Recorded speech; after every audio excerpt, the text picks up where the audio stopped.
Guys finally হচ্ছে হাজব্যান্ডের থেকে টাকা পেয়েছি। তো বেশি না, খুব কম টাকা পাইছি, কিন্তু তবুও মন খুব খুশি, কারণ এর জন্য আমাকে অনেক মিষ্টি মিষ্টি কথা বলতে হয়েছে। তো আপনাদের উদ্দেশ্যে এটাই বলবো যে যদি মনে হয় যে হাজব্যান্ডের কাছ থেকে টাকা নিতে হবে বা শপিং করাই নিতে হবে, সেই মুহূর্তে একদম নিজের রূপ চেঞ্জ করে ফেলবেন, একদম স্বামী ভক্ত হয়ে যাবেন। স্বামী অফিস থেকে আসলে, বাহির থেকে আসলে একটু শরবত দিবেন, তারপর একটু স্বামী সেবা করবেন, মানে আলগা পিরিত করবেন। মনে করেন যে তেলে মাথায় তেল দেয় না, ওই রকম যে তোমার মাথায় তেল দিতে হবে কি না, তোমরা তো ছেলেরা তেল দাও না, আসো তোমাকে একটু তেল দিয়ে দিই, তোমার মাথা অনেক ঠান্ডা হয়ে যাবে। তারপর আর কি করবেন, পছন্দের রান্না করে খাওয়াবেন। তারপর হচ্ছে তার ড্রেসগুলো আয়রন করে দিবেন, মানে দেখাবেন অ্যাটলিস্ট আপনি তাকে অনেক ভালোবাসেন, বুঝছেন। তারপরে সে অবশ্য বুঝেই যাবে যে কিছু একটা নেওয়ার জন্য এসব করতেছে, কিন্তু তারপর বুঝতে দেওয়া যাবে না, নিজেকে ছোট করা যাবে না, সবসময় এটা মাথায় রাখতে হবে।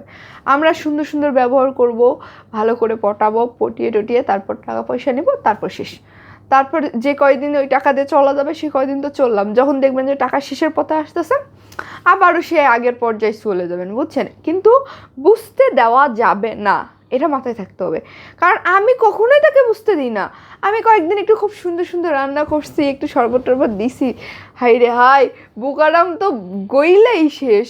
মানে কেমনে যে টাকা দিল আমি বুঝলাম না। এই বুকাটারে নিয়ে কেমনে আর সংসার করি, বুঝলেন। এই জন্য বলি পাগল ছাগলের নিয়ে সংসার করবেন, বেশি চালাকরে নিয়ে সংসার করতে গেলে কিন্তু সংসার টিকবে না।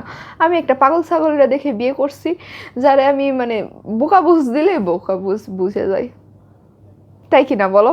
তোর কিছু বলার আছে? ভাবতেছি কি আমার এই উপদেশগুলা?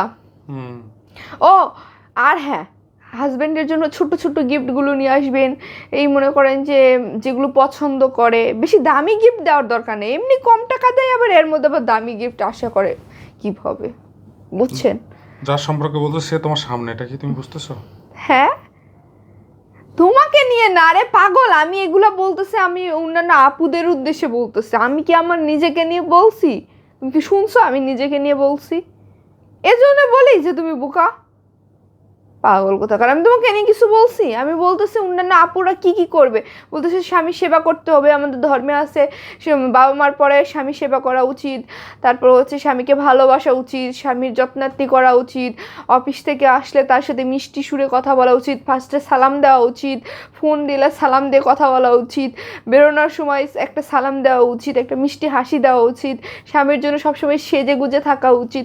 এগুলো আমি জাস্ট পরামর্শ দিচ্ছি, তুমি না আসলে বোকা, কিছু বুঝো না। তোমার পরামর্শ শুনলে সংসার আর টিকবে না, বুঝছো, সংসার নাই হয়ে যাবে। কেন, আমি কি খারাপ বুদ্ধি দিই? 100%। তোমার কোন বুদ্ধিটা ভালো? ঠিক আছে, তোমার মানি ব্যাগ যেন থাকে। আর মানি ব্যাগ আর থাকে না। তাহলে বলতেছো কেন?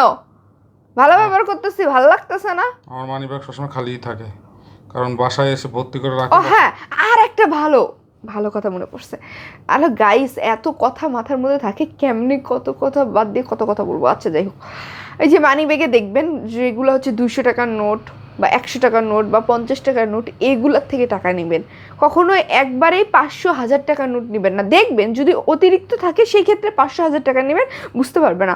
বাট সবসময় চেষ্টা করবেন 100 টাকার নোট কিন্তু বেশি থাকে বা 200 টাকার নোট বেশি থাকে, 50 টাকার নোট বেশি থাকে, এগুলোর থেকে যদি দিনে 300 টাকা করেও যদি মেরে দেন না, তাহলে কিন্তু অনেক টাকা হয়। আর দেখাই তো যাচ্ছে, যেদিন তো মনে করেন লটারি লেগে গেল